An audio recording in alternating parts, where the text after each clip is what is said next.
Hello everyone, Ray the Offbeat Otaku here at 2 in the morning while I'm sick. Don't worry, I don't sound this congested on the podcast. I recorded about a week ago. So, anyway, the main reason that I'm doing one of these little intro things is because something went wrong with the audio editing here. So I was editing the podcast, and then right at the end when I combined my guest, Taluun, and my own audio, something got screwed up, and at about the halfway point in this podcast, my audio pans way over to the left for no reason. And so I was like, well, I'll just go back into the Audacity project and fix whatever the problem is.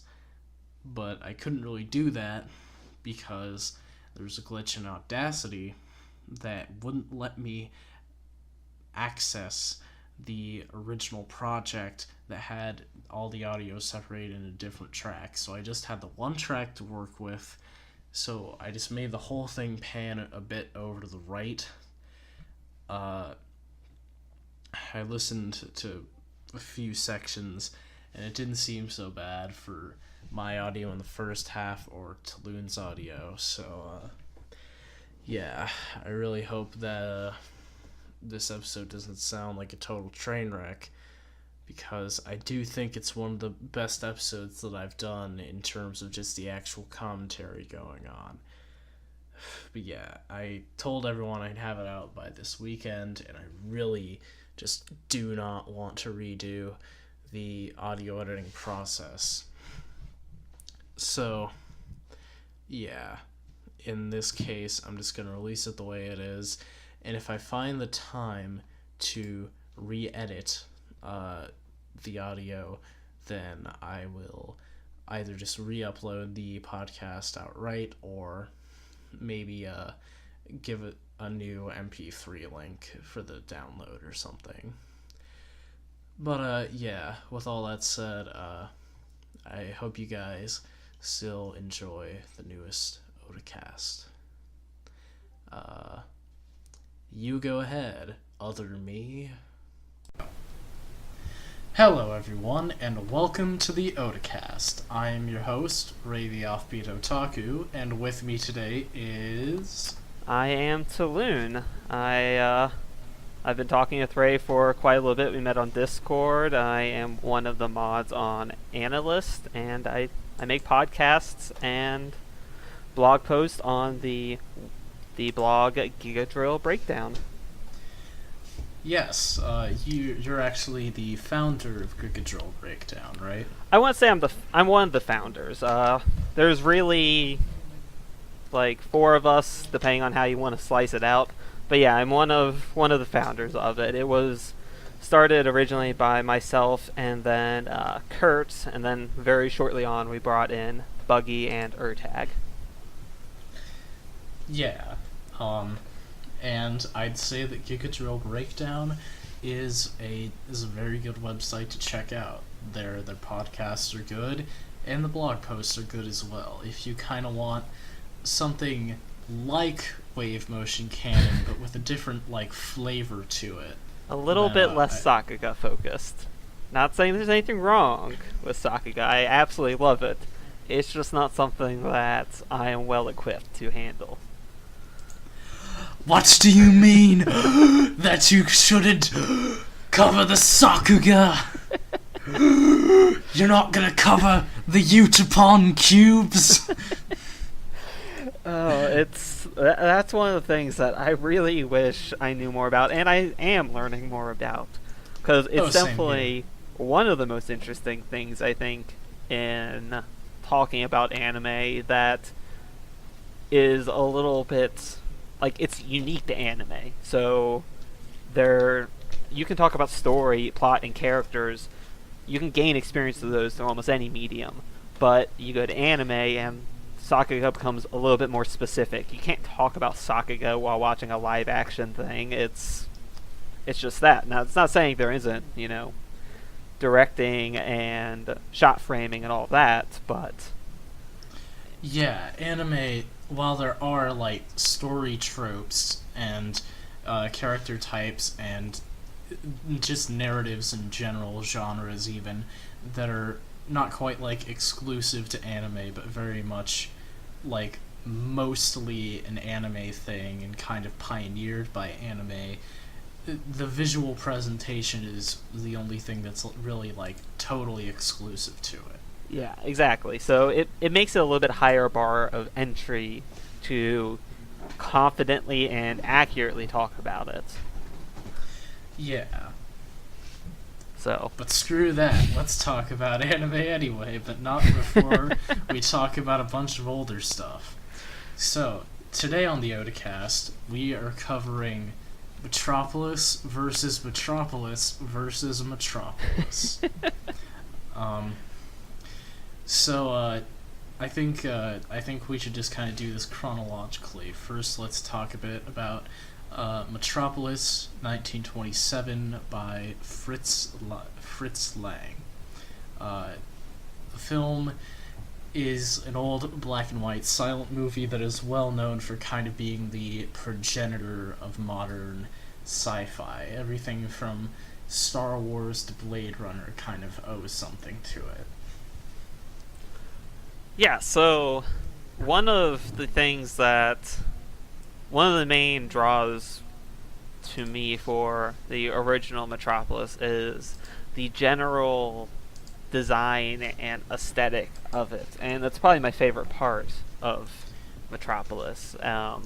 It is 100% falls into the Art Deco design that was so prevalent in the early 20th century, which is kind of obvious given it's a sci-fi movie made in the late 20s, where those very much like, this is the modern, this is how the future will look. That was the elegant and that's how you showed how brilliant your society was, how great it was. Yeah, the aesthetic of Metropolis, especially considering that it came out 90 years ago, is very impressive. Even though I wasn't that big on the movie, I do think that it has more than stood the test of time in terms of its looks. Definitely, it's something that you could, I'm sure, set aside any type of characters or plot or even thematic discussions, and you can just look at the art throughout the entire film, and that's gonna leave quite a bit to talk about just in the why everything is designed that way, the illusions that things make. Like, you had a little bit more industrial but also gloomy underbelly of the city where all the workers were with the machines, and then at the top you had a very sleek design, and then you even had a garden that it very much felt like, I'm sure that was an allusion to the Garden of Eden, given that there are biblical references throughout the movie as well. There are a lot of those. It was very on the nose about that, but they make for a lot of good imagery, but for a decent chunk of it, I don't really feel like it added all that much to the movie. Well, I do agree on that. Part of me feels like that almost might be because how much film has progressed since then. At that time, yeah, they were obviously much more limited with what they could do storytelling-wise. Just the technological limitations, the physical limitations on it. They had to make cuts at different points, and it's one of the thoughts I had while watching it, and then after I watched it, and it was almost a fear of mine before I even watched it, was, am I going to have the experience and knowledge to even properly discuss this? To the point that I almost feel like it was probably even more impressive if you can compare it to other movies around that same time. It looked impressive based on what my ideas were, but I think that even though parts of it felt like they didn't really progress anything forward, they were just kind of there, that if you put that in the context of the time it was made, it was probably even more amazing. That is true. I do think that if I watched more movies from like the 20s, then I'd definitely be able to see what Metropolis innovated. But even then, if you have like a pretty good like knowledge of sci-fi, then you can almost sort of go in the opposite direction and kind of see just like what it inspired later. You can still get a pretty good idea of the ways in which it innovated. Oh, sure. I feel like part of me feels bad for not liking it more, and I almost feel like that's me trying to justify why I don't like it more, is because I'm just ignorant of that time period's film, and I want to like give it allowances of like, look, no, you're really better, I just don't know any better. This is my problem, not yours.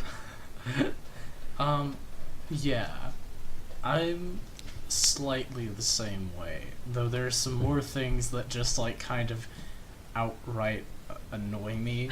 Mostly the third act. I feel like the third act was like, well, one, everyone was a total idiot during the whole thing, because all the workers like totally forgot that their kids and families existed, and then the visionary genius who created the city like didn't think like, oh yeah, if they destroy the thing called the heart machine, then we're all screwed. They'll just keep working and just accept what we tell them. It's... Yeah. And well, it was also like very bizarrely paced, that third act. Like, there were a few stretches where I just felt like there were shots and shots and shots of like people running around the city. And it's a cool looking city, and those aren't bad shots, but like sometimes I'd be like, you know, maybe I should have watched the incomplete version. Just for the record, for anyone unaware, being this is a film from the from the 1920s, as the case is with a lot of older films and shows, it has deteriorated with time to the point that up until I think it was like 2009 or 2008, they discovered the footage in 2008, and then they added it a few years later. Yeah, and then pieced it all together in 2010. Yeah, so there were like 30 minutes of footage that they thought they lost for decades, and then all of a sudden they found, I think in Argentina, there was like a record of it.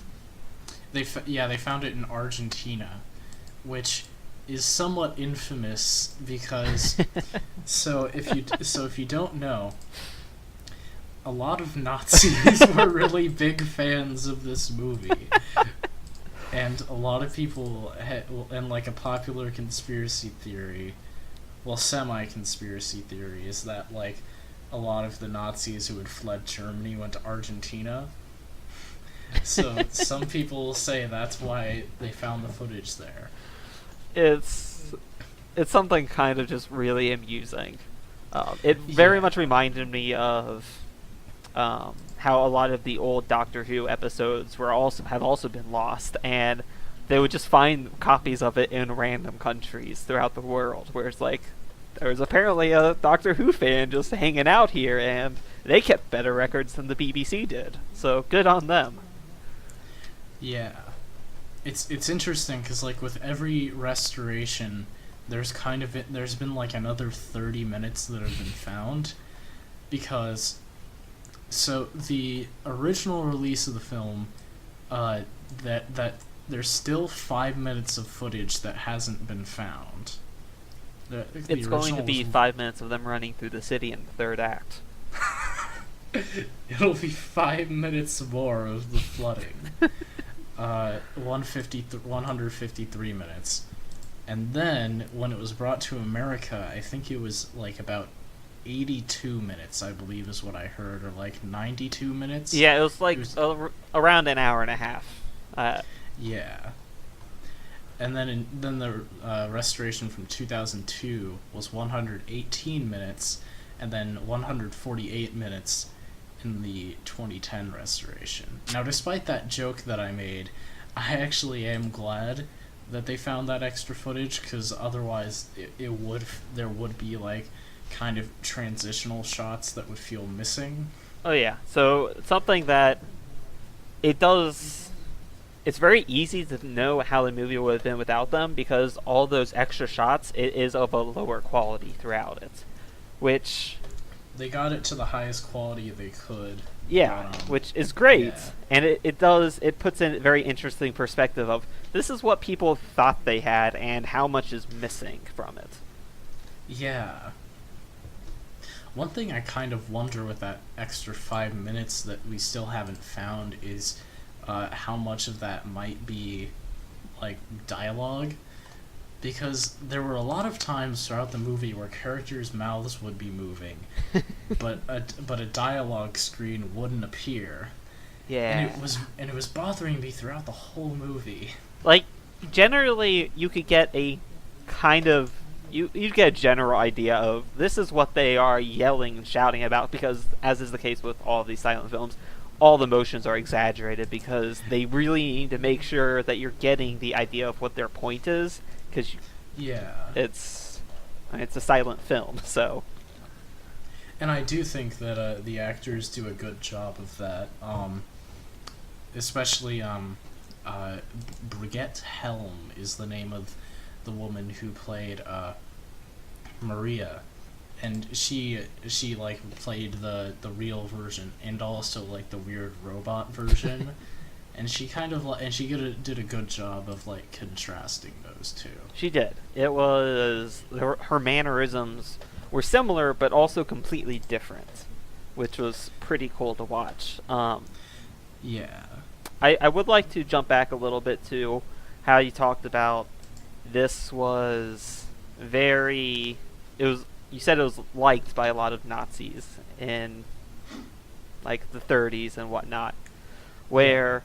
It kind of makes sense given that arguably the main theme, if like one of the main themes, if not the main theme of this, was like the working class coming up and fighting against the upper class who was oppressing them, which was the general thought behind the Nazis of the Jews are oppressing us and all of that, where I can totally see why that would be appealing to someone like that.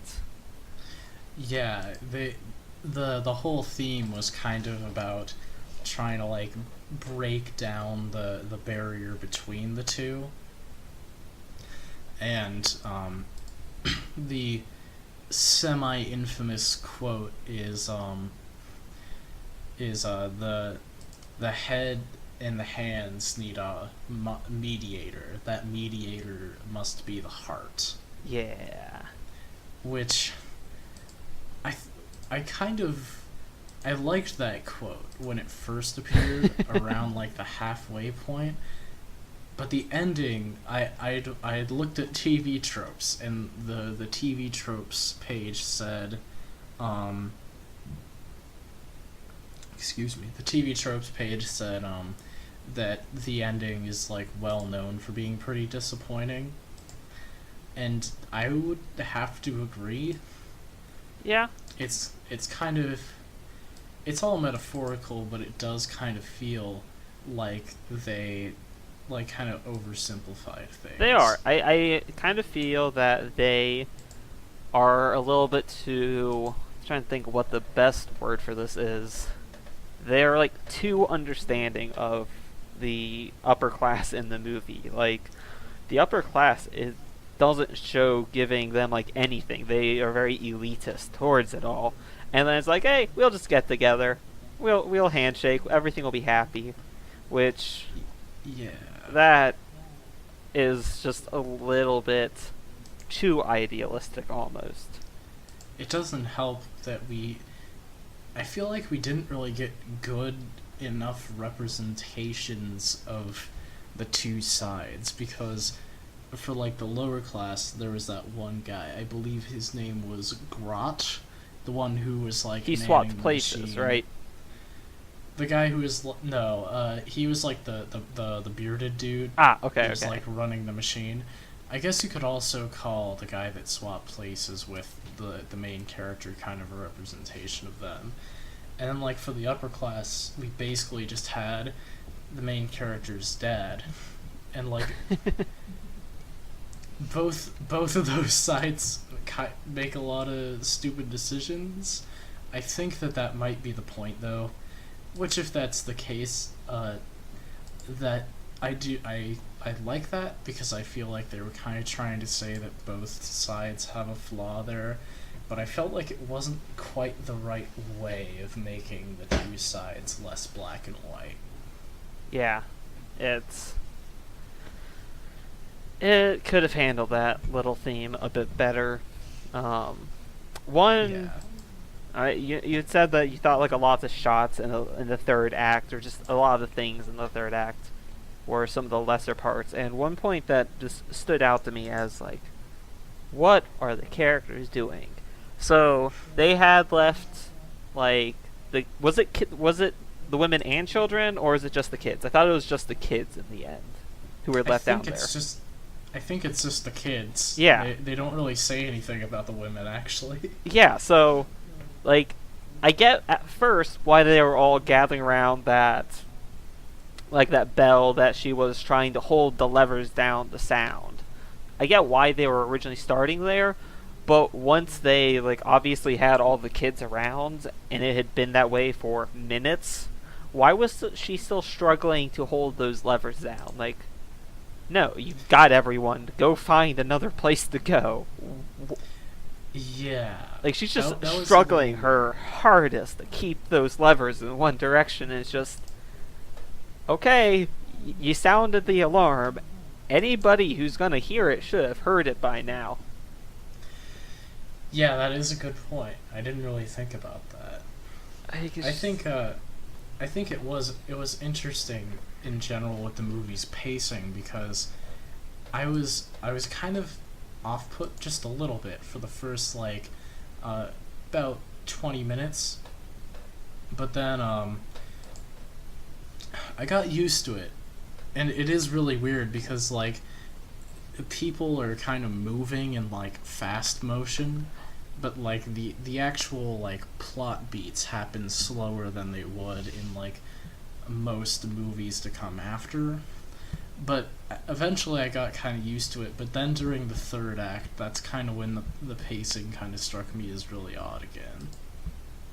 Yeah, I would say it's definitely true, and I think that still goes back into the idea of they have to over-emote to tell something. They kind of have to stay on one scene, portraying things a little bit longer to really get the idea behind it, because once again, they don't have voiceovers for the characters' thoughts. They don't have even dialogue really for the characters' thoughts, and they can't just keep flashing the black screens with text over it throughout the entire movie. It's just going to break everything.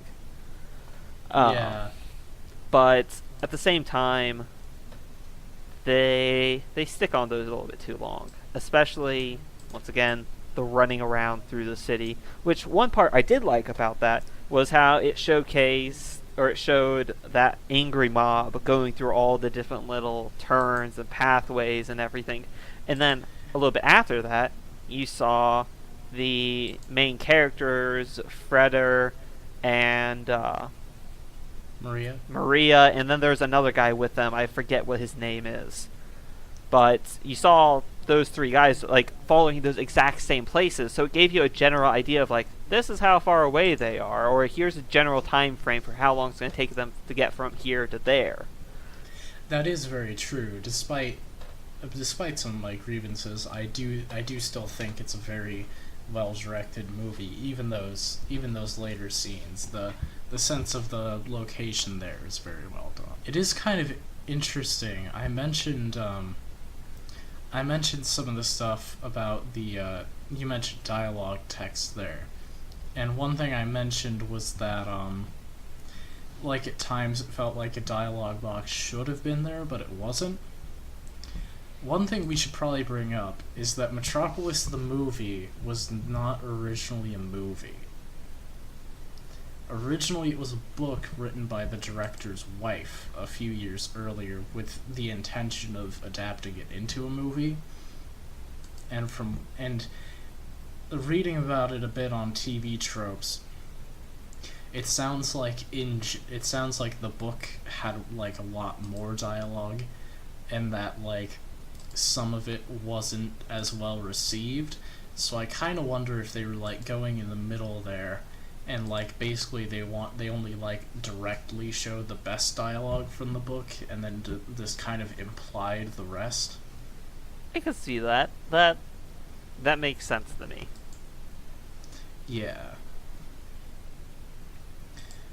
But yeah, overall, still, even if you're a lowly pleb like us, you should. I do still think it's worth watching to get an interesting look at the way that movies once were made, and the way that, and like kind of one of the progenitors of sci-fi as a whole. It's still a very interesting movie, even if I don't think it's that good of a movie. 100% agree. It's, if nothing else, it's interesting. It has a lot of really cool art designs and set designs throughout it. It's great from that perspective. Even the music, that was a big part of the storytelling design. Where even if someone isn't familiar with those old silent films, I still think a lot of people may be more familiar with like old Looney Tunes cartoons, where they would have these episodes where there would be absolutely no dialogue.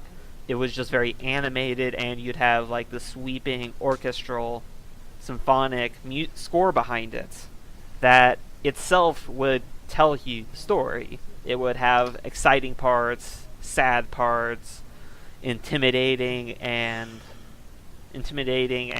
like tension building parts, and that was a big part of it, that they allowed them to not really need dialogue if someone just had a very basic understanding of music and what its meaning is. Yeah, the music was very good. There were one thing that I thought that the movie did both very good, but at times kind of misused, was the leitmotifs. Because because basically like every character kind of has their own leitmotif, but then like the city itself kind of has its own leitmotif. You hear that one a lot, kind of sprinkled throughout the whole movie, which I'm fine with, and I'm fine with a lot of the character ones too. But going back to that third act, we're never gonna stop beating up on it. I do think at times it kind of switched between the leitmotifs a little too often. It'll be like, all right, here's the leitmotif, here's a bit of stuff you haven't heard yet, and then here's another one, and then here's another one. Yeah. But that being said, I do think that the use overall, like 90% of the time, is very good. I think it adds a lot to the movie. It's a good movie overall. It's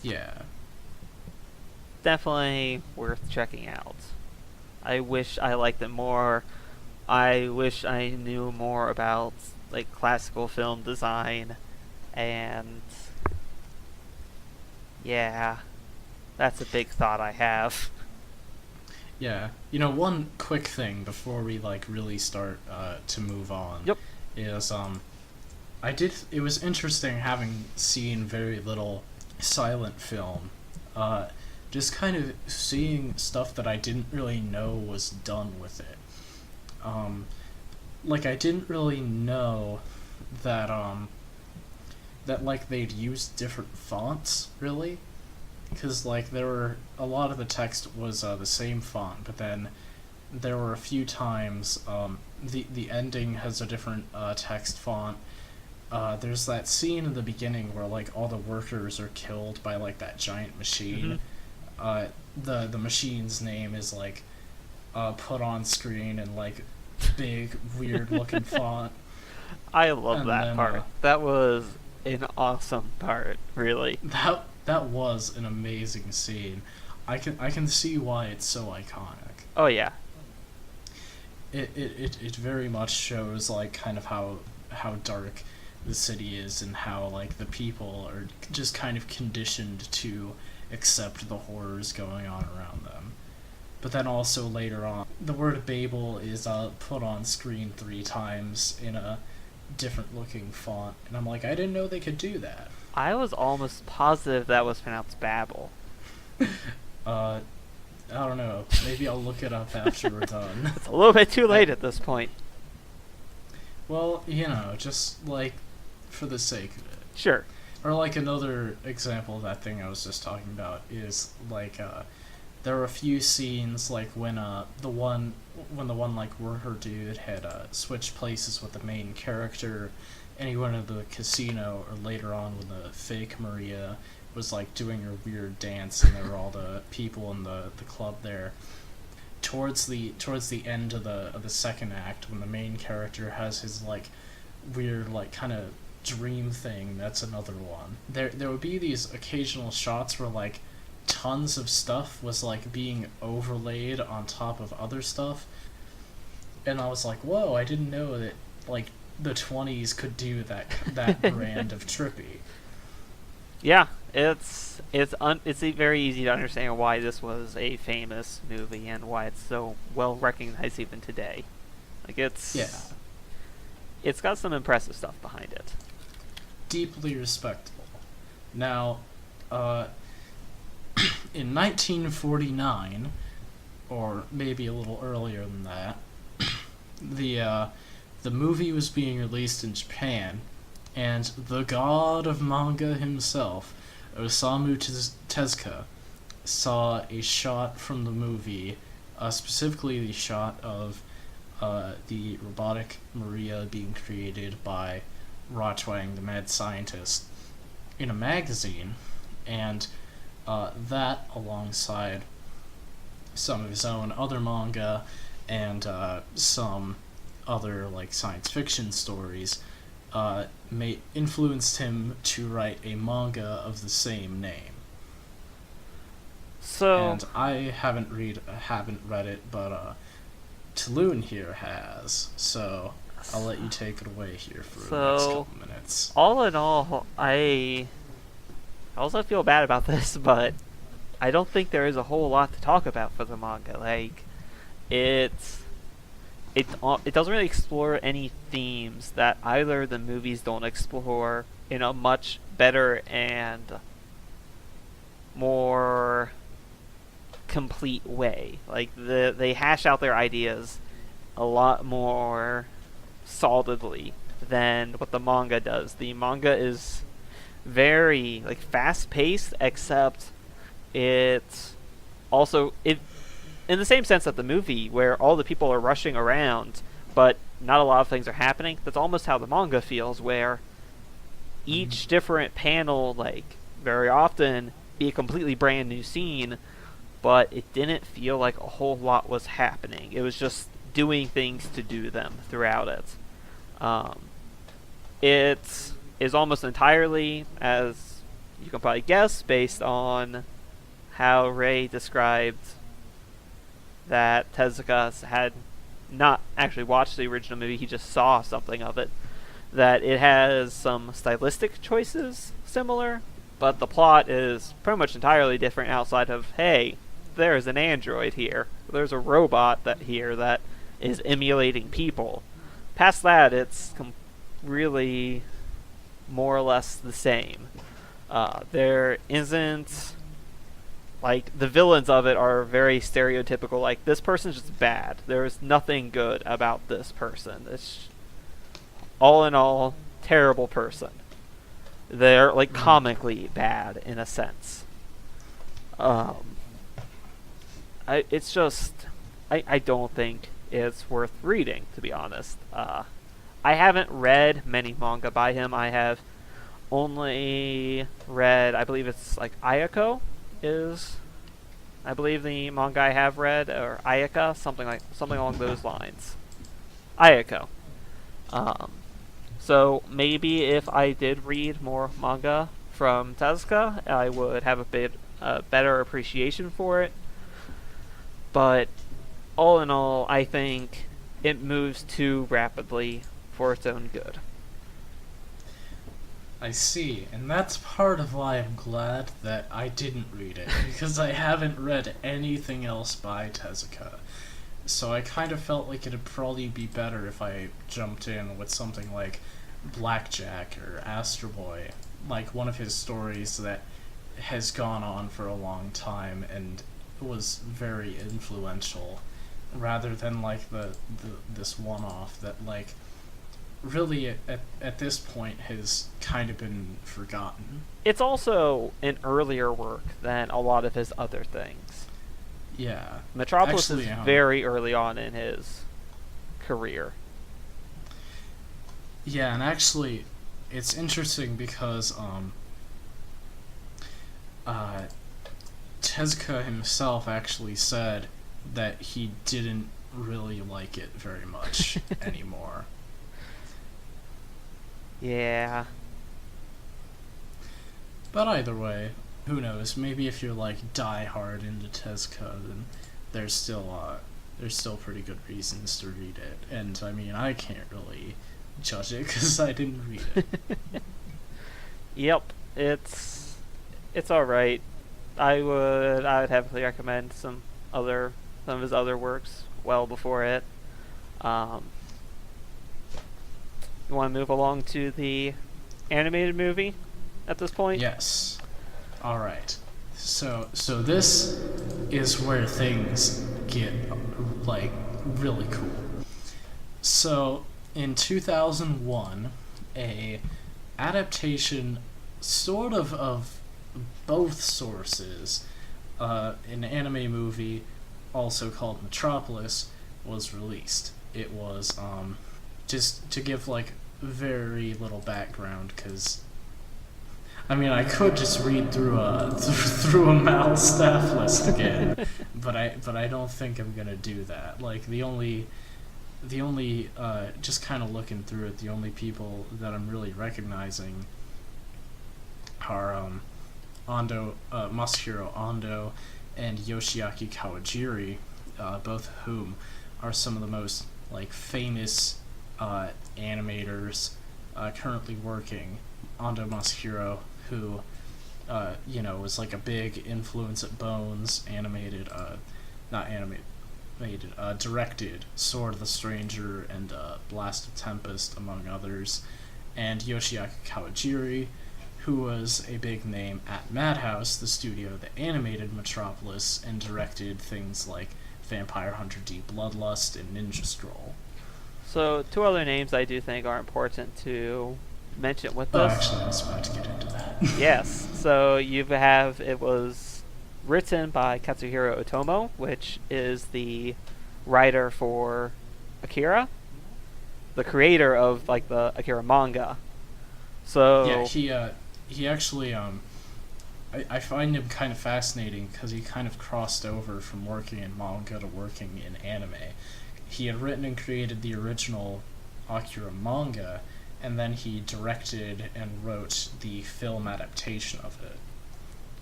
And he's done a number of other anime works later on, so you have a big name behind that, and then it was directed by Rintaro, someone who worked under Tezuka with his earlier series like Astro Boy, and I believe he worked on some Blackjack and just various other works along those lines. So yeah, Rintaro is actually very important to bring up, even though, like, if you look through the stuff that he worked on Mal, you're kind of like, X 1999, wasn't that movie like supposedly terrible? But like you said, he worked on a lot of other Tezuka stuff, like Astro Boy and Kimba the White Lion. I believe that's it. I believe so. Manga. Yes, that's by Tezuka. He also worked on. They weren't Tezuka works, but he worked on very famous things like Harlock. I think he also worked on Galaxy Express Yes. 999. So just a lot of super well-known classic sci-fi anime. Yeah, he's worked on a lot of famous like classic anime, which is therefore fitting for him to direct the adaptation of a Tezuka manga. But one thing that I should also bring up, I mentioned Madhouse animated it, and people like Yoshiaki Kawajiri worked on it. Rintaro is actually one of the founders of Madhouse. He was a co-founder, and I don't remember exactly how all the names fit together, but like there's a part of their name that's kind of like an amalgamation of their founders' names, and I think Rintaro might have been left out, or it might have been one of the other guys. But either way, he was helped found the studio that made it, which is pretty cool. It is, and it just goes to show how big of a name he is to help found that. Yeah, and really, we mentioned this retro director, and Metropolis, the anime, it's very interesting aesthetically because it has this feel of like kind of combining modern and retro aesthetic elements. Really, it combines a lot of various aesthetic elements in general to kind of blend them together. But like the backgrounds, look very Akira-esque, and then you also have the character designs, which are kind of a slight twist on the Tezuka art style, like kind of slightly updating them to fit in with the more modern aspects, like the CG and the digital coloring, but still ultimately keeping true to his aesthetic. And then the music, which the music is it's mostly this kind of like New Orleans-ish, ragtime-ish jazz music, which is a very odd choice for a sci-fi series, but one that I totally dig. So, along that same line, actually, I think while it may not be so obvious as a sci-fi choice, I think it does make sense when it's not like this 100% of the time, but more often than not, when you heard that jazz come in, it was when they were in the slummier parts of the city, which kind of fits into like that New Orleans jazz focus, where it wasn't this wealthy elites, this upper echelons of society. It was just people who they could be down on the luck, but they're going to make music. They were going to deal with what they had and make the best of it. So it kind of fits into that setting, and I think just visually design wise, it makes sense from that point. The other parts that you mainly saw jazz in was when they're like celebrating at the very start of the movie, where a big theme. So he talks about biblical allusions in the original. They had another similar theme where in both of them they referred to this main building as a ziggurat, which is from ancient Mesopotamia and the Babylonian empires, where it was like a temple. It was a place of worship more than anything else, but it was also kind of like a symbol of power. And it's actually interesting the way the two movies differently utilize the tower that is known as the ziggurat, because the one in the original movie was they told the story of how the one from the Bible was made, and they kind of used it as like an allusion to the way that the working class and the people commanding them didn't really work together. Whereas in this case, it's more a symbol of man's hubris, and how when we try to reach that godlike level, that godlike power, that it comes back to bite us. Which, that was one of the big parts of actually the manga. That was like one of the main themes it explored, was how man could create things that would end up destroying man. That there is very much an almost fear of technology and progress in his work. Like, it's very... There's a fear of too much industrialization, taking science over nature. You will find that just throughout Tezuka's work. However, I think the Metropolis animated movie handled that much, much better. Yeah. So, yeah, in the beginning of it, they were having a celebration for the ziggurat being completed, and then they had jazz there as well, where it was, once again, it was a celebration. It was their fireworks, their balloons, it was people drinking, laughing, having fun. So that was the other main part that you would see the jazz in, which, once again, very fitting for those scenes. It was a party. This is very much focused on that 1920s and early 1900s Art Deco aesthetic throughout it, which, if any listeners have played like BioShock, the City of Rapture was based around that same type of thing. The Great Gatsby was focused a lot on that same type of thing. So you think celebrations, well, jazz is what you'd listen to in that. So it's a sci-fi movie based on what people in the 1920s thought sci-fi was. Yeah, I do think it has to do with that. While we talk a bit more about the music, I like the fact that they chose jazz, because it's a very like naturalistic genre. It's based a lot around improvisation, and it's played almost entirely with acoustic instruments. And I think that's fitting for the sort of the questions it's asking about, like what it means to be a human, and like that sort of line between robot and human.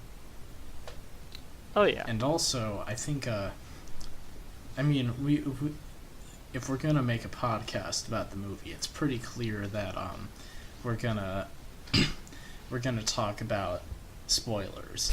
So now so with that final scene, one thing that I really liked about the scene where like the big tower was being destroyed and everything was the use of music there. They played this old song by Ray Charles called I Can't Stop Loving You. And that's I thought sorry. I was gonna say I really loved it. It kind of had that like End of Ava-esque feel, where there's like this big apocalyptic event, but they're playing like kind of a happy song. But I also thought it was very fitting thematically, because I was kind of I couldn't make out all the lyrics because I was a bit too busy getting engrossed by the beauty of destruction. But when I was listening to the lyrics, the song was all about like lost love, and in the scene, Tima kind of falls to her death. So I think that it was a very fitting song for that reason, as well as Kenichi like desperately tried to save her. That actually, lyrically, that continues to fall within that comparison to the end of Evangelion with Komm Süßer Tod, which I'm probably butchering the German pronunciation of, where it has a very upbeat and kind of longful lyrical message behind it. But yeah, that was it fits very well with the it's a happy moment when the ziggurat is collapsing, and they show so many different shots of that happening. It's kind of indulgent in the destruction of the ziggurat, which maybe a little bit. Which I think that, once again, that kind of falls into that same idea of how Tezuka was very, very cautious of that type of progress. Yeah. Yeah. I had something I was about to say, but then I sort of blanked out there for a second. But yeah, really, it you could talk a lot just about the aesthetic here. Oh yeah, that could be. I I don't know of a way to quantify it, but you could have essentially just endless like articles on different shots in it and the meaning behind so many of them. There is a lot. Just they play with different angles to give different perspectives of scenes. The city is very much constructed so you have the upper echelons of the city, once very similar to how they had in the movie, which actually should have mentioned this earlier. Rintaro had Ray did kind of allude to it, but Rintaro had actually seen the original Metropolis before he watched this. I actually didn't know that. Yeah, so he had watched the original Metropolis before he made this version of it, and in an interview at one point, he very much acknowledges that while he didn't intentionally make design choices similar, he thinks that because he had quoted that the original Metropolis was one of his favorite movies, that part of his love of that almost definitely came through in the making of this movie. So there are many more similarities between the two movies than the original movie and the manga. But anyway, so you have the upper echelon. It's very clean, very pleasant to look at, very well designed and put together. And then you have the slummier parts, and the slummier parts, it very much also had a similar aesthetic, I feel like, to the look of Final Fantasy VII with the main city of Midgar. Yeah, I kind of thought that a few times too. It has that kind of steampunk cyberpunk mix going on. It's a mix of Art Deco and cyberpunk, essentially. It is the best way, I think, to describe it. Yeah, that reminded me a lot of Final Fantasy VII. You know, it's actually interesting. there's a scene where it sort of looks like they're in like kind of a like train graveyard. Yes. And I think that's kind of when the FF7 connection really clicked. I was like, that's kind of like Final Fantasy VII, and I was like, this whole movie's kind of like Final Fantasy VII. I think the first part that I'm like, hey, this, when they go to the scientist lab, that looked... Oh, yeah. Like, that first scene, even when they're going to it, the way they were panning as an above shot of someone walking through a little doorway, and how they're winding through this rubble to get to this very lit up building. Like, that's the same way you'd be walking to a building in Final Fantasy VII. It would be an aerial shot with this winding through all this rubble and trash until you found this very well brightly lit, and then you walk in, and it doesn't make any sense from a practical perspective with just all these wires and cords and everything strewn across the place, but it looks like something you'd see in Hojo's lab from Final Fantasy VII. Yeah, the way that lab is laid out, it does look a bit like the chamber that Genova's in. Yeah. Final Fantasy VII. But yeah, and then you know, it is interesting when you think about how he mentioned like some Final Fantasy VII stuff and some Ava stuff. That's definitely like that actually kind of, it does remind you that that the movie was made like kind of in the early 2000s when those two were like really influential. Oh, definitely. There's not to stick on the Final Fantasy VII bit for too long, but when you have them going to the top of the tower to fire their laser, their gun, their weapon, whatever you want to call it, that where they get on this platform, it shifts a little bit, then all of a sudden the lighting on the background where you see all these gears and machinery, like the CG used for that scene, I almost feel like had to have been like the same engine and design work behind some of the cutscenes from Final Fantasy VII, and the way you saw all those gears moving, the lights shining and everything, that if someone told me that was a scene from Final Fantasy VII, I'd believe it in a heartbeat. I would like, oh, there's something off about this. No, that's that's the exact same visual aesthetic they took for that. Which, yeah, it was beautiful. Definitely. I was gonna mention the CG. I feel like some people would feel like it looks like dated, which it does, but still, I feel like one that almost kind of blends into this like retro modern blend going on. I think it works very well for it. But then I also just think that like even if it does look a bit like dated now, I feel like it looks really cool still. I feel like it still has a good aesthetic to it.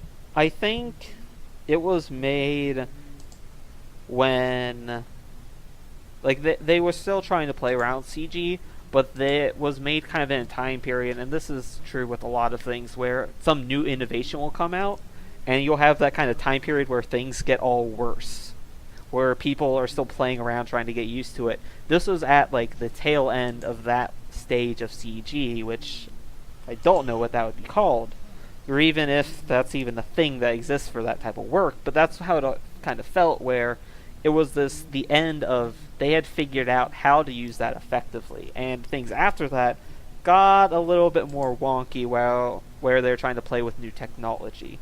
So I feel like that's part of why it's not so jarring to see, even though it's very obviously dated. Yeah, I mean, it was made on like a film budget, so that helps, because like if you look at something like some of like Gonzo's shows from the early 2000s, even if those were made like a year or two or three or four after, they still look like about this level or maybe a little below this level. But that's not to say that those shows aren't aesthetically interesting either. Certainly. But yeah, I thought that, and there was also just a lot of like really cool coloring and camera shots. The scene where Rock and Tima are both like shot at about the same time. That was one scene where like the cameras are spinning and there's like orchestral bombast, and then there's like weird like blue and red coloring, and you're like, whoa, holy shit. It's pretty fantastic. It's they use the camera work in a lot of scenes to almost imitate as if someone was actually filming it. When Rock initially sees Kenichi and Timo, like, the camera, it's not just sitting there, it doesn't just pan, it's like moving in a circle as if someone's like, oh look, there they are, get a shot of them really quick. And you see the cameraman like jostling around trying to get a focus on it. Yeah, and it kind of blurs for a second. Exactly, and there's like that throughout the movie, where it's just they are very good at paying attention to, hey, this is how someone would actually shoot this scene. It gives the impression of that's how someone would actually work if this was live action, live recording. It wasn't scripted, this is how it actually is. One other thing that I noticed it kind of borrowed from live action films were some of the transitions that were used. There were a lot of screen wipes, very Star Wars-esque in that regard. There were a few times where it'd do that thing where there would be like one spot that was kind of like circled, and then the rest of the screen would like black out, go black, and zoom in on it. And then there was one scene though where it sort of like it went where like the whole rest of the screen went black, and that one thing was not black for just a second, which I've in like some of the older movies I've seen as like a alternate method of like zooming into things, and I was like, whoa, I haven't seen anime do that. There are also two scenes in black and white. The openings, like the first shot of the movie is black and white with like some kind of film grain on it, and then later on when Bon, the detective guy, is like having a flashback, it goes black and white and in a different aspect ratio, with the exception of the notebook, which is kept red. A lot of just interesting aesthetic choices. And I was going to mention this when we were talking about the CG. one thing I was gonna say, so the CG, it does look a little fake in some ways, but I really like that the area that with like the most CG used is like the top layer of the city and like the big tower. It's like all of the upper class stuff looks like very sleek and shiny and like almost plastic, and then like the lower you go down, the more like gritty it looks. I love that about it. To kind of jump on the black and white as well as just how fake and like perfectly manufactured the top layer looked. Something that so in a few different in shots throughout it, when you're at the top of the ziggurat, when you have the Duke of Red looking over the city is very monotone in color. There's very basic. It's just a bunch of block towers on the ground, but there are many of them. It's still very detailed in that regard. It's not just like loose lines. It's like that is clearly a street. That is another street. That is a building. That is a building. It's very distinct in that, but it's so colorless. There are no like trains in the sky. There are not the multi-levels. It's just a massive cityscape that is unchanging, while the top of it is a little shiny. It's more decorative. You have these trees. It's very ornate. But then on the flip side of that, when you see the actual city later on, it is vibrant. It is so brightly colorful. There's so much movement and action happening down there. Even though it's still like level 0, there are multiple levels in that throughout it, where all these people are running around. It's very similar to the look of Tekkon Concrete almost in its city design, where like you should be able to see some of that from the top of it. But at the same time, if you saw the ziggurat from the ground, that had like the flip effect where it was very bleak. It was almost out of focus, where it's just like this looming tower above them all, separate from them all, which falls into that kind of like class structure still about it.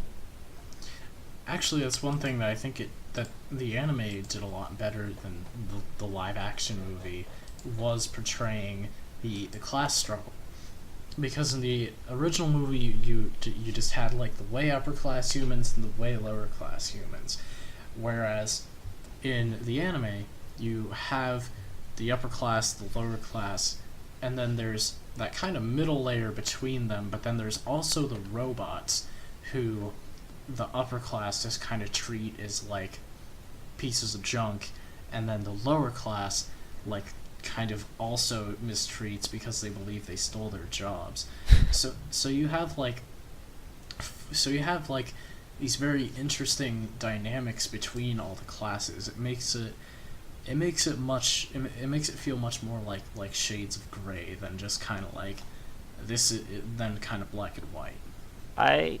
Yes, 100% agree, and I think that along the same lines of how you said the upper and lower class both kind of treat the robots in a negative fashion, I almost feel like that is almost a better allegory in comparison to the Nazis than the original one had any type of representation, where like the robots were more of the Jews, the gays, the gypsies, and all of those, where the Nazis like they hated them, they wanted them killed, they wanted them completely eradicated, where you had like the leaders who were just cruel, and they kind of took advantage of the fears of like the humans in this, thinking they took their jobs, just like the Jews were taking all of their jobs and ruining their lives, and they took advantage of that to gain more power.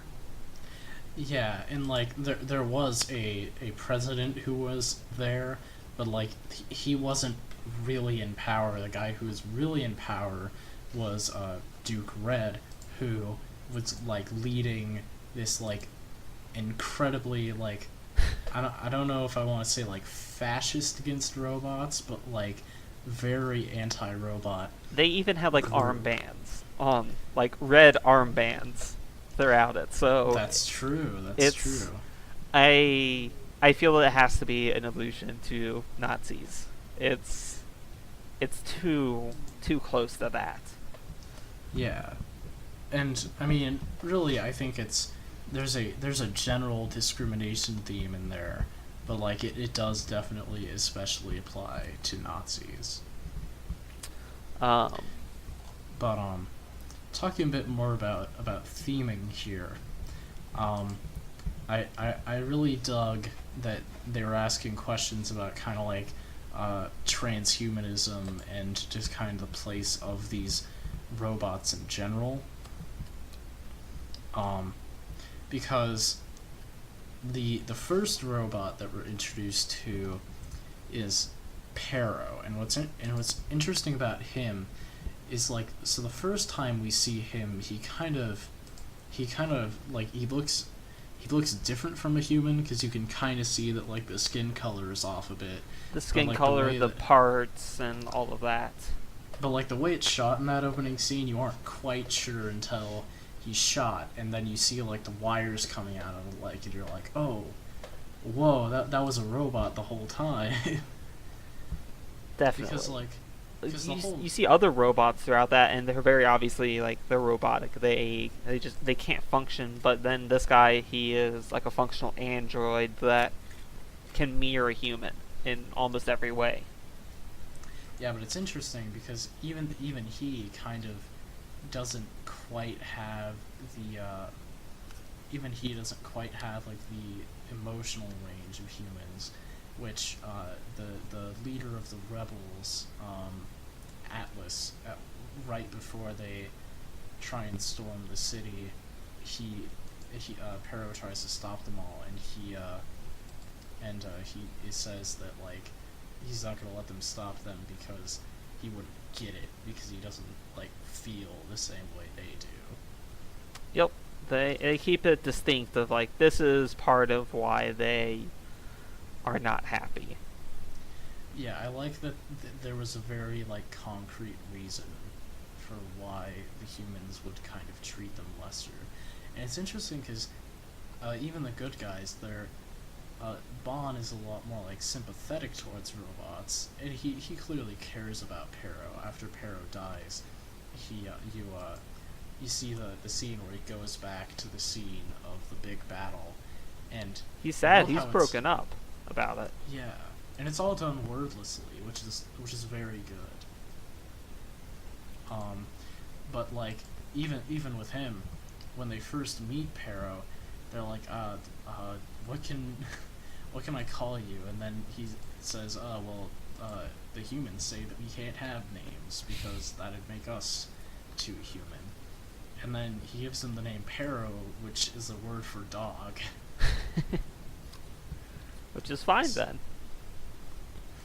Yeah, but I do still think it's interesting how like, even like the good guys are still like, just not really Kenichi because he's like a kid and a very good natured one. But even like a nice guy like Bond is like slightly discriminatory towards the robots. Oh yeah. Yeah. But then, of course, this question is really brought to the forefront with Tima, because she is very much made to look more and act more like a human than any other robot before her. And, like, she very much kind of learns the way that, like, a kid would. Definitely. That's one of the most kind of robotic aspects of her, where this is very obviously someone who is new to this world throughout it. And you can see how she's picking up how, while she does show emotions at different times, she clearly doesn't fully understand what is happening. Like when she's running away from, while her and Kenichi are running away from Rock near the beginning, she just has like a look of wonderment on her face. Yeah, even though... Like she's being shot at, she doesn't show fear, it's just, wow, what's happening? Yeah, even that whole scene, it's all very hectic and they're like constantly in like life-threatening danger, but she's just kind of looking at it with this like childlike wonder. Yeah, she doesn't understand the consequences or what will happen if they get caught or anything. It's just, things are happening, and that's all they are to her. Yeah, and so she just kind of like goes along with a lot of stuff for a lot of the movie until finally she kind of finds out what she is and then kind of accepts it. And kills everyone. And kills everyone, yes. Enter Ariane's everybody dies. I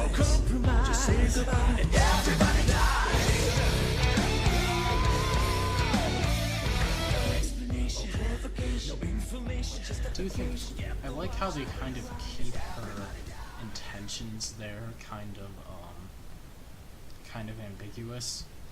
How you can't quite tell like what her reasoning is, especially because then like the system kind of gets corrupted. I would say a big part of her reason is probably it is definitely a little bit of corruption where she has so many different signals and impulses going in that they're putting noise in the data, so to say. But she's also just like angry. She is frustrated, and that's part of why, once again, so many people die in the end. She's frustrated. She hates all of them for making this situation happen, I think. Yeah, and like, I think she directly like quotes the line from the Bible about like man's hubris being punished, but like there's also very much like she kind of declares that she is a robot and kind of asks like why she asks a lot of times like why people mistreat robots or like what makes her different or something like that. So there's kind of this feel that she's like getting revenge for the other robots. Oh, certainly. Along the same lines of, you said that she does start to quote the Bible.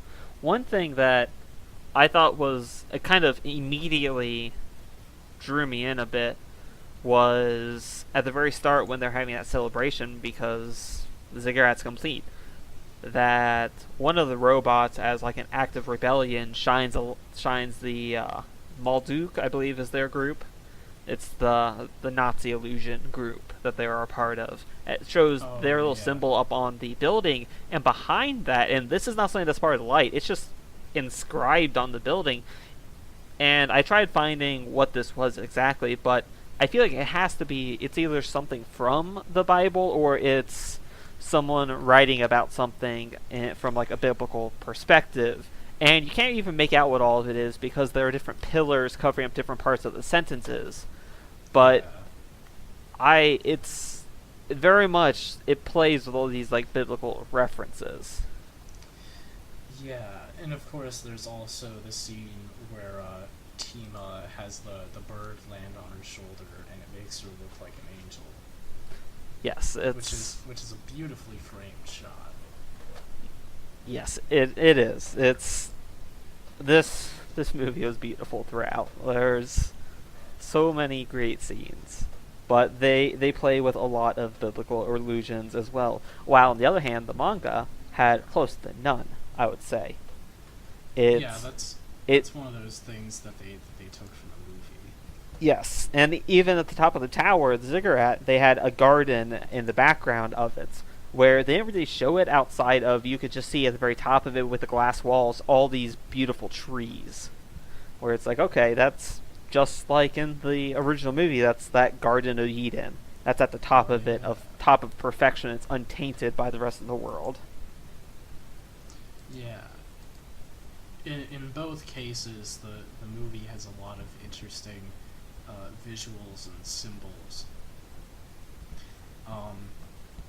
And we talked a bit about themes. I do think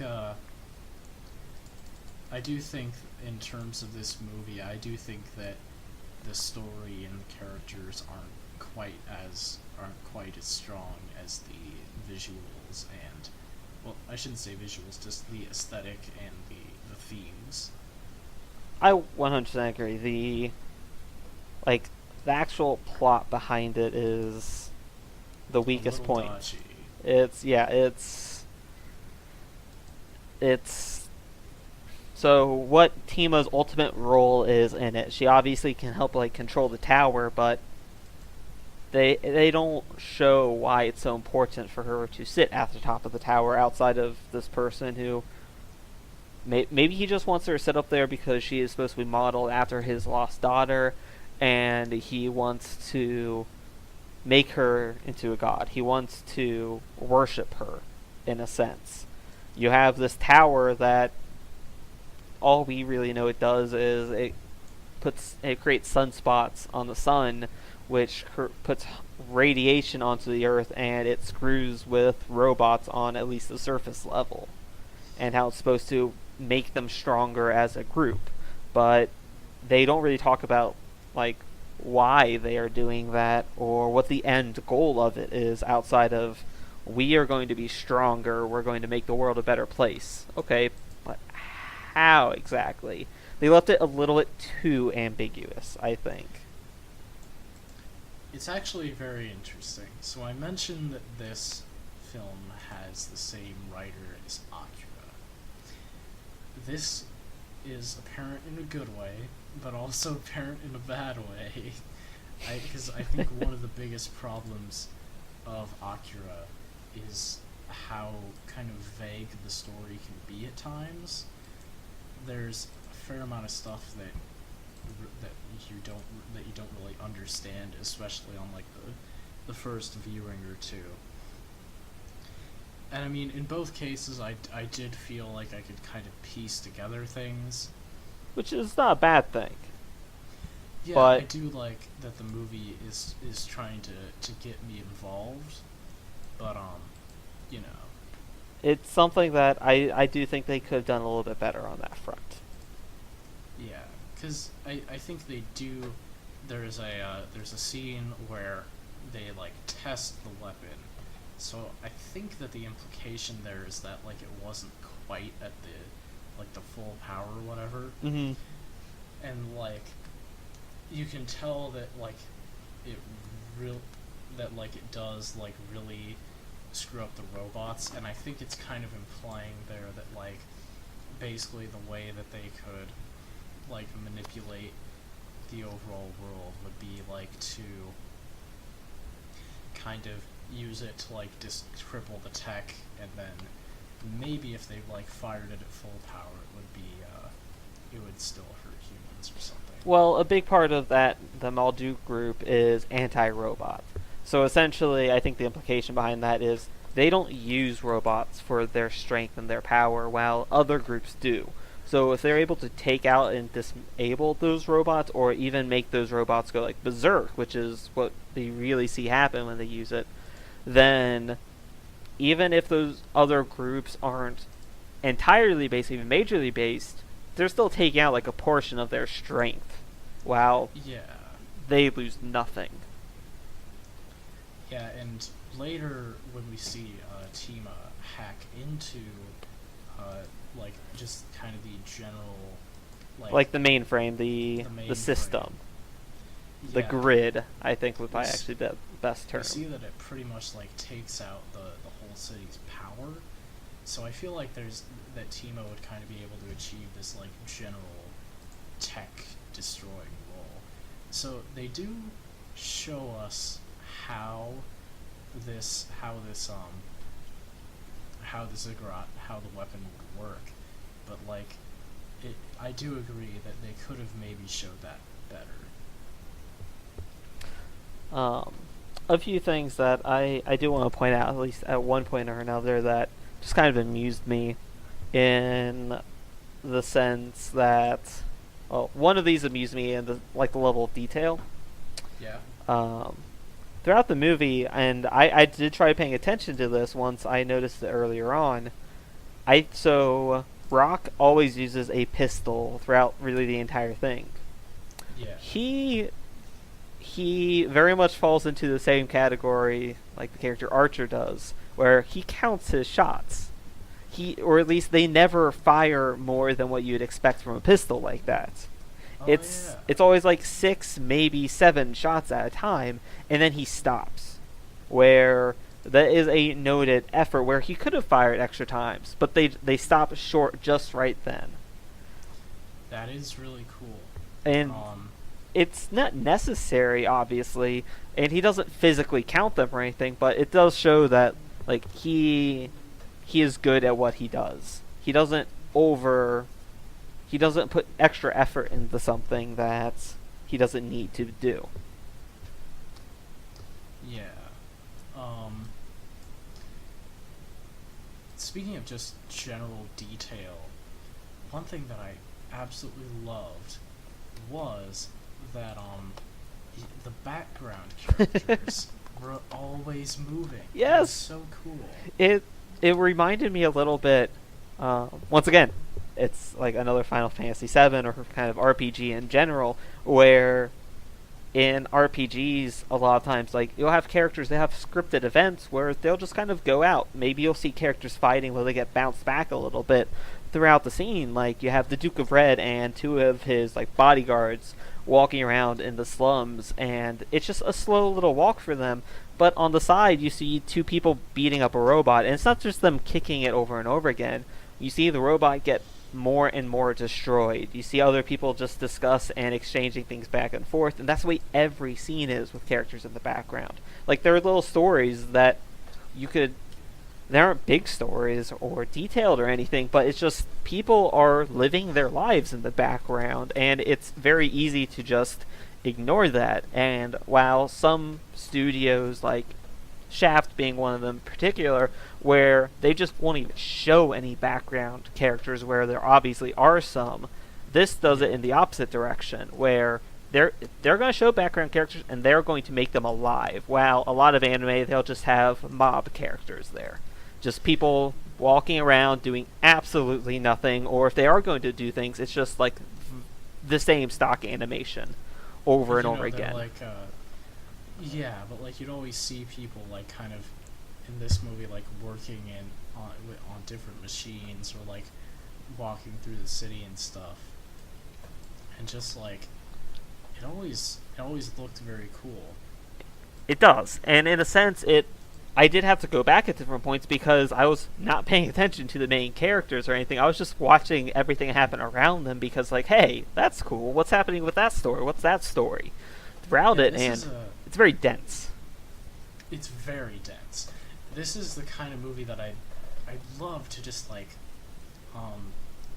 I've heard of the US Blu-ray release. It is not the best, but I'd still, like, just love to have a physical copy of it that I could just like kind of rewatch at any time and just like, well, maybe this time I'll just pay attention to everything in the background, or maybe this time I'll try and kind of see like more of what they were trying to imply with this character, or that sort of thing.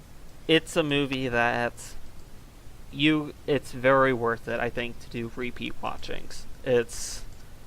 There's just so many different things to look at. You can start approaching scenes from a different perspective once you have a general idea of the themes it's going to explore. You get a much better understanding on repeat viewings, I think. Another thing that kind of amused me, where I don't know if it was intentional necessarily to kind of show like how it was like on those lower classes, but you have Bon, who is sitting around in Zone 1. He's with his robot buddy, Pero, and they are doing two things. They're trying to get access to Level 2, and they're also trying to find Kenichi where he gets separated. And This is when Kenichi has resurfaced and he's being chased. He's just sitting down at like a little restaurant eating, and you see this in for 5 to 10 seconds. He's eating a hot dog bun.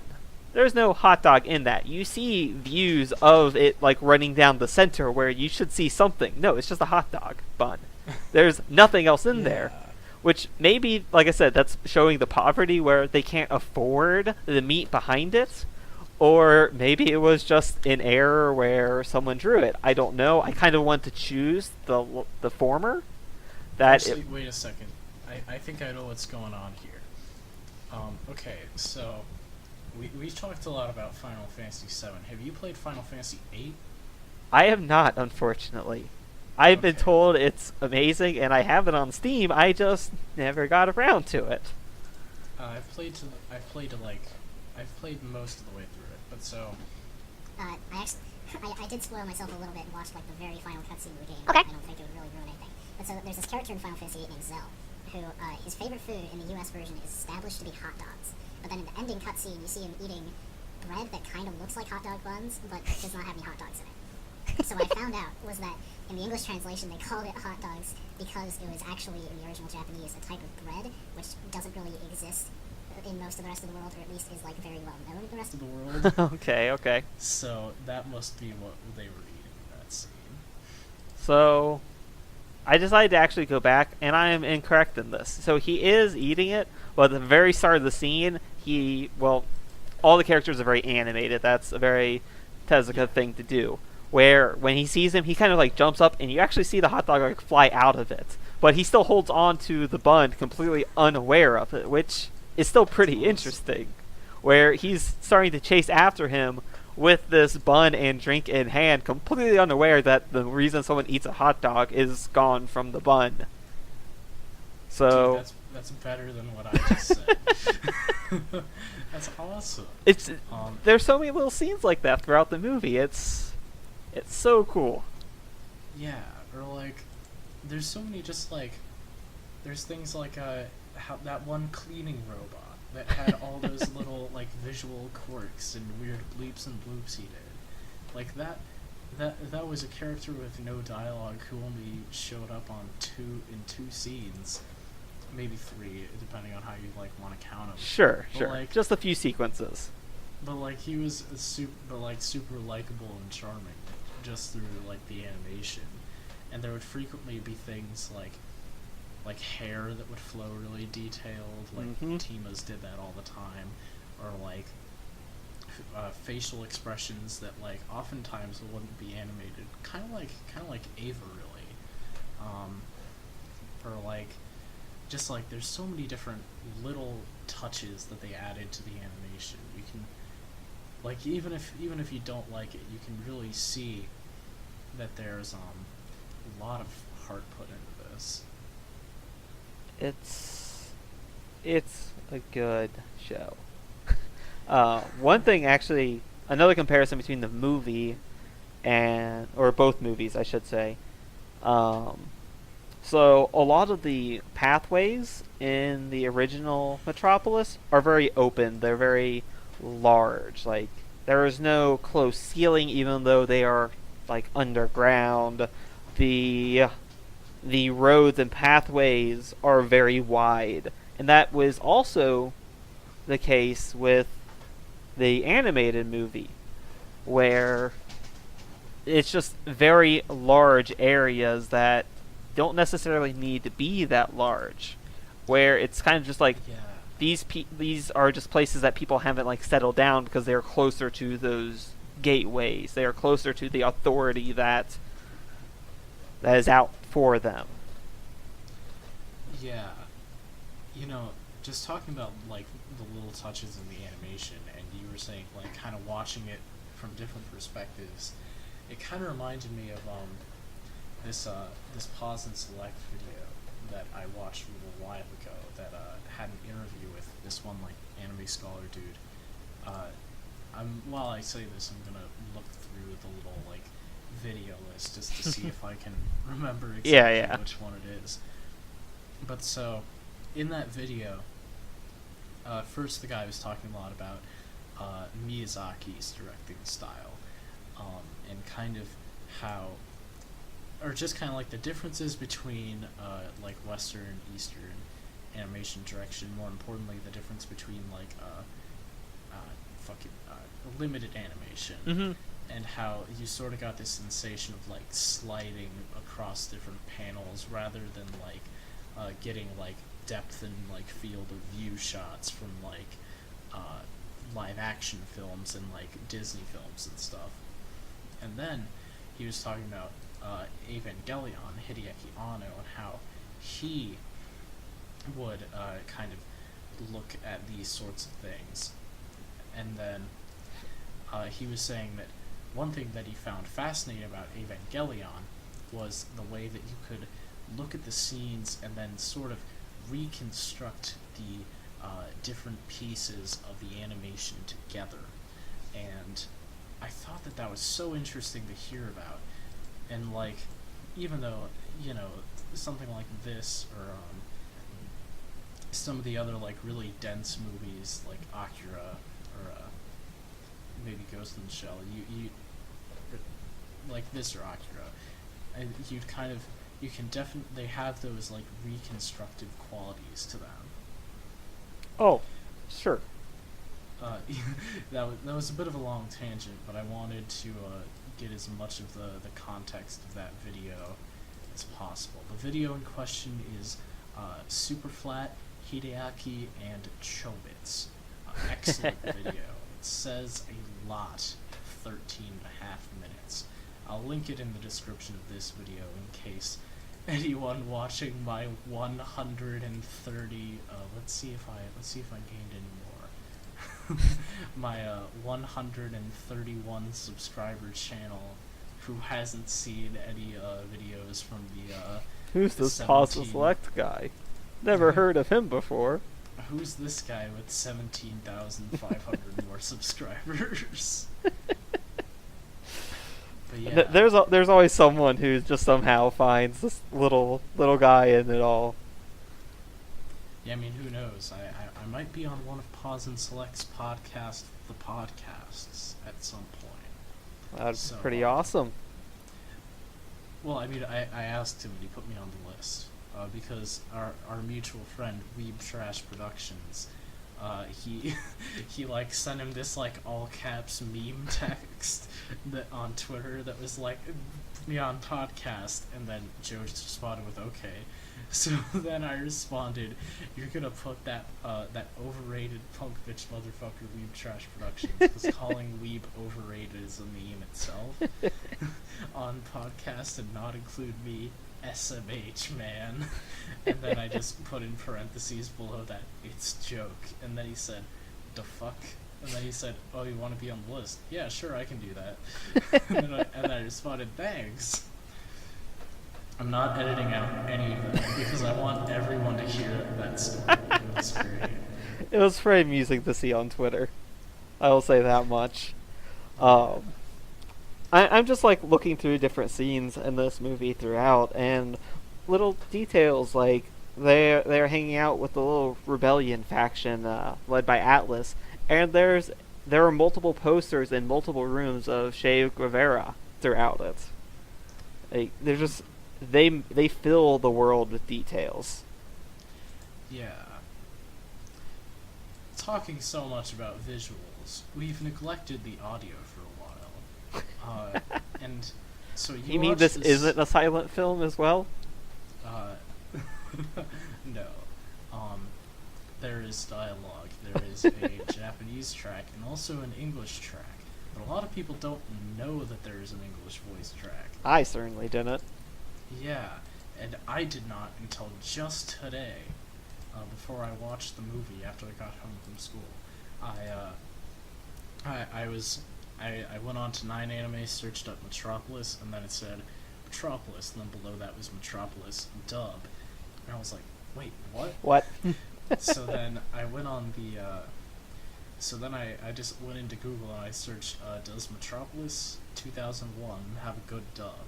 And I read that it did, so I decided to give it a watch, and in reading about it, I found out that the dub is not credited on the US original DVD release from Sony. I imagine that Sony fixed this on the more recent Blu-ray. At least they better have, because it was a pretty good dub. I mean, that's a pretty glaring issue to not credit people who worked on something. Yeah. That's the thing that people get, like, sued over. I think that the reason this happened was that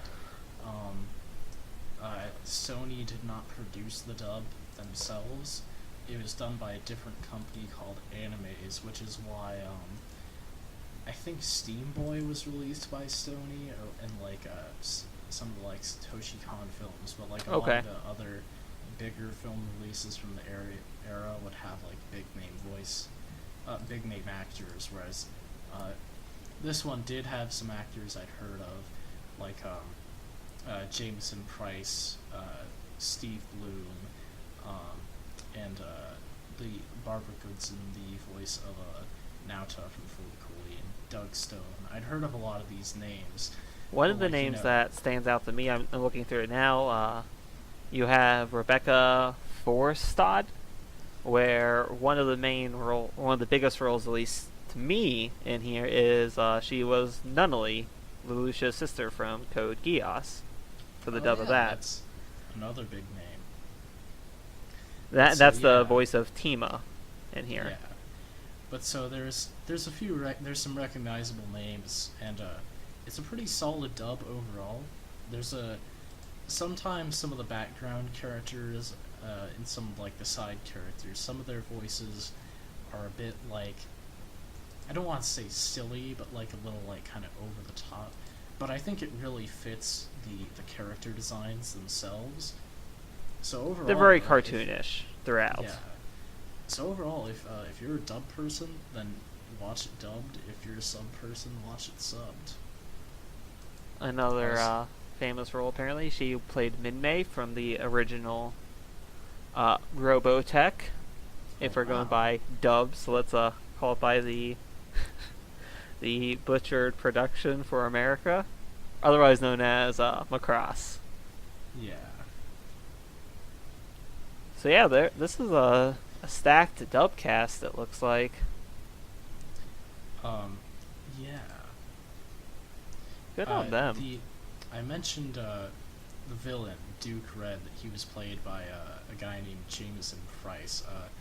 One role I should probably mention, that was the English voice of Lord G. Oh. Yeah. Yeah, and Ryder from Fate Zero. He's also in Code Geass as the Tard Reed, the camera guy, the guy who switched over to the Black Knights and wanted to show the world their exploits with a very stylish blonde hair. Yeah. The one thing that's interesting is that the Japanese dub also had a couple like really kind of no-name actors. Most notably, the woman who played Tima and the man who played Rock do not have any other credits on Mal. Actually, they don't really have any credits on Wikipedia either.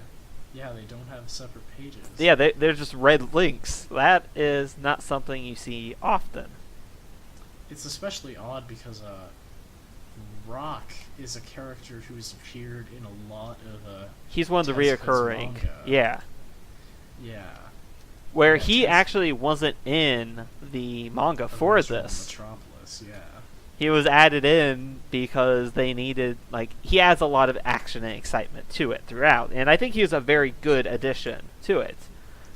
I do think he was a good addition. I don't think, well, I was about to say I don't think he was a good character. That would be exaggerating. I do think that he was one of the weaker. Used a bit better.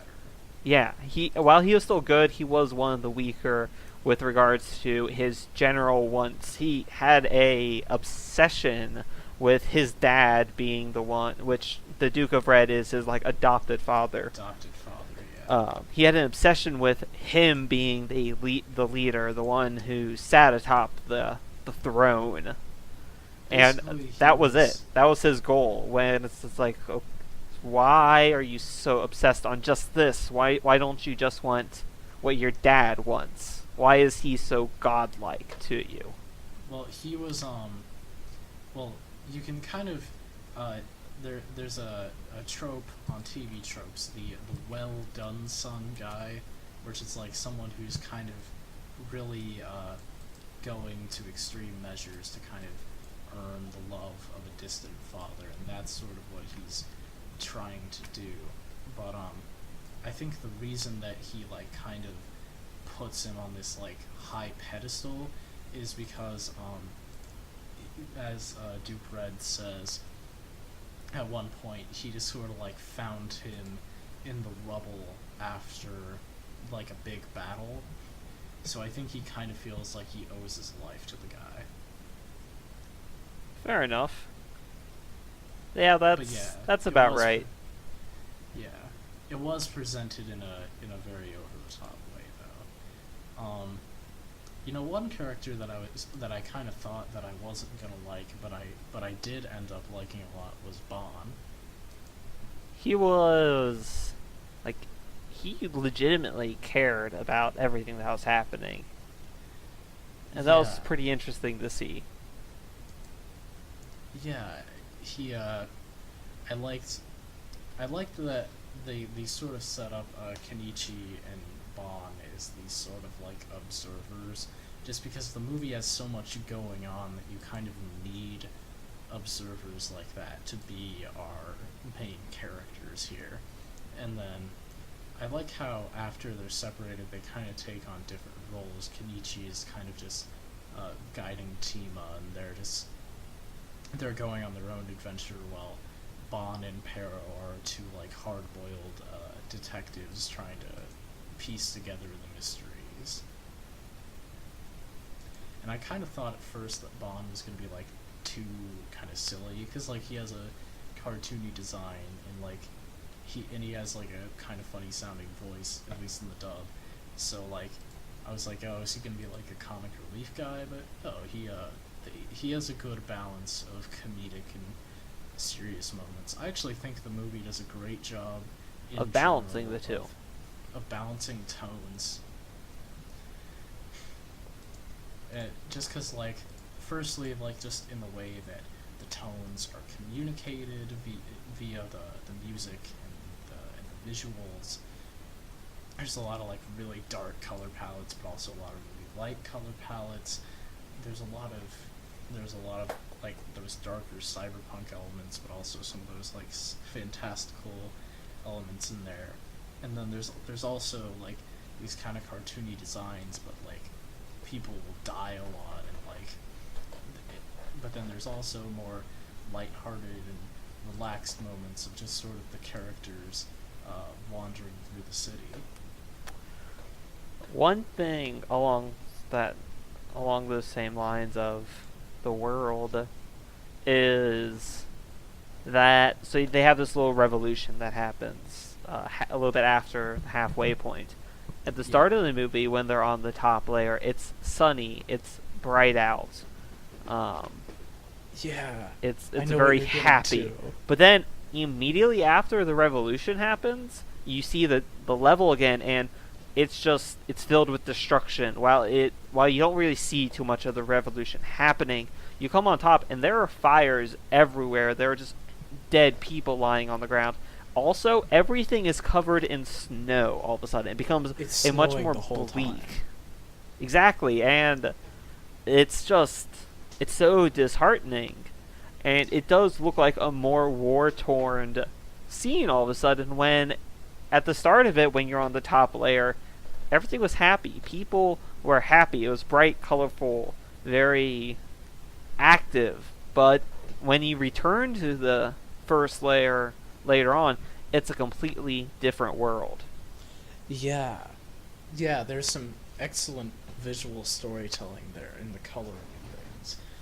And, you know, with that revolution scene, you mentioned that we didn't see very much, but, like, what we did see was, so we saw the president get assassinated, and there's this, like, military dude there, and then we just kind of have this shot of him in the center, like, kind of with this, like, kind of crazy grin, and then, like, we see I love that, like, crazy grin he has. Like, he has it throughout the movie. Like, he is just so ecstatic about what he's doing.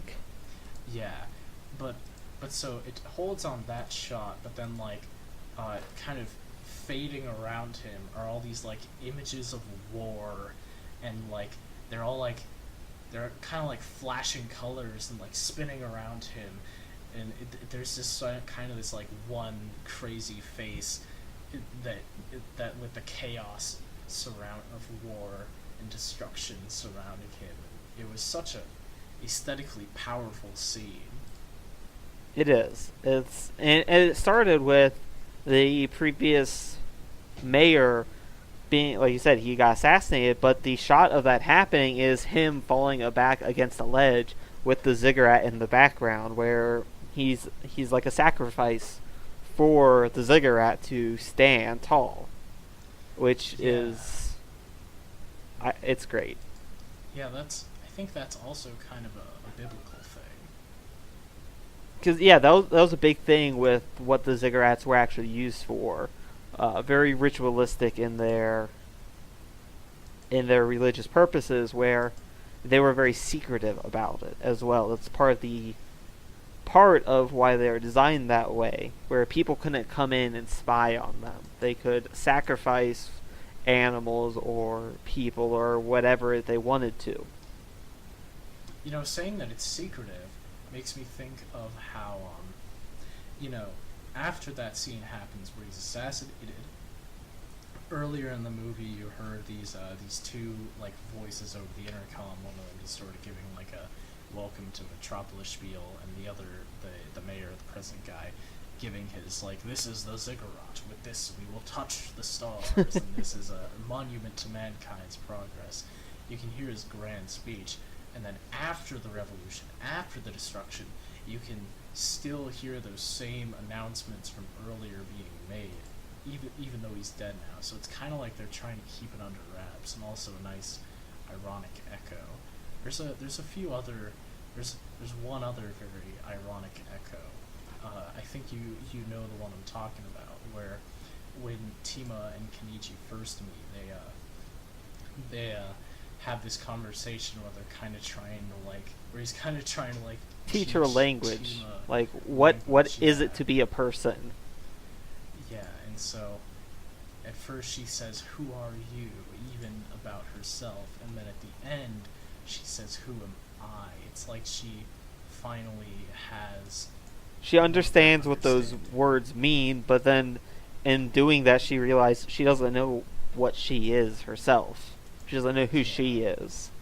And as he like lets her fall, she's still like kind of half taken over by like the weird like red and black mechanical side contrasted with like the human side, and like her eye kind of does like a weird thing where you can kind of tell that like her true personality like came back for a final goodbye there. It was a very well placed scene. Yeah. It's man, just the more I think about this, the more the movie is like the city itself. I feel like I'm constantly pulling back layers. It is. It's got a lot going for it. Another scene that I liked quite a bit is where they're all on the surface level again. It's after a revolution. They're surrounded by snow. You have Bond finally with Kenichi and Tima, and then Rock runs into them, and he's like walking up these steps, confronting Kenichi to give up Tima. All right, you guys can walk away. You're free to go. No one's gonna get hurt. Just give me Tima. And Bond speaks up like, no, get away. We're not giving her. And he doesn't even hesitate. Yeah, he just looks over, shoots him, and you can see the light from the muzzle flash like light up his face and hair and glasses, and he just falls over. It doesn't dwell on that scene. It's just this is a soldier. This is a killer, and he's not going to hesitate. He just goes immediately right back to looking at Kenichi, to telling him like, give me the girl. Yeah, that scene. I was kind of like, I don't think they'd kill off Bond, but like I can almost just see it happening, because like there were like two other scenes. First with the mad scientist dude, and then with the guy who was kind of guiding Rock down into the lower levels, where he just like shoot a guy and it would just like, and it would just be like an instant death, and I was like, whoa. Mm-hmm. Are they gonna do that to one of like the main characters too? And then like he got back and I was like, oh, okay, that's good. I like that guy. But just like I legitimately kind of was like taken aback for a second. Yes, it's very detailed and thorough and logically consistent throughout the movie. Yeah. It's I'm it's a good movie. To my Annie list, I'm bumping up the score from an 8.2 to an 8.3. Oh boy. I almost considered saying 8.5, but I don't want people to think that I'm rounding it up to a 9. Even though I do have it marked on my page that that it's only 8.8 that rounds up to 9. Fair enough. But yeah, it's very good. It is definitely watch it. Like the original Metropolis is good to watch, kind of from an understanding perspective of where things are at.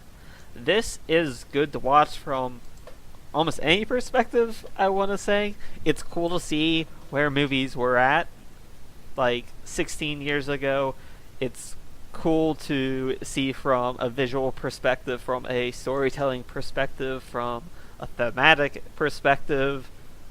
And, like, I think almost any fan of anything will get something out of this anime. Unless you watch things just for sexual titillation. You might not get that from this. Well, I mean, it is interesting because I really don't see when I see discussion of this movie, I find it very odd because it's like it's kind of like .hack sign where the biggest criticism I see is people saying it's boring. Yeah, which is unfortunate. I think it's anything but boring. It's such a dense movie with so many different things happening. You have to look at it, and you have to pay attention, and if you're not paying attention to it, then you might miss how everything is interconnected. But if you just pay a little bit of attention, it's a whole world to explore and view. Yeah, to be fair, I think if you're someone who really cares about, like, plot detail, then you might feel like this movie isn't as good, just because there are kind of those details left out. But, like, if you're like me, where you can kind of just get sucked into something through the atmosphere, and then, like, kind of get into those implications a bit, and then get really into the aesthetics, then I think that that's where you're gonna really love it. I agree. I think it's for the sake of telling a message, it does kind of make a few jumps where, like, alright, as long as we get this point across, it doesn't matter if this is too convenient, in a sense. Yeah, I do think at times, I do think it does kind of feel, I do also kind of feel like if you want, like, really fleshed out characters, you're not going to get that here. Like, you're not really going to get that from anime movies as much as TV series in general.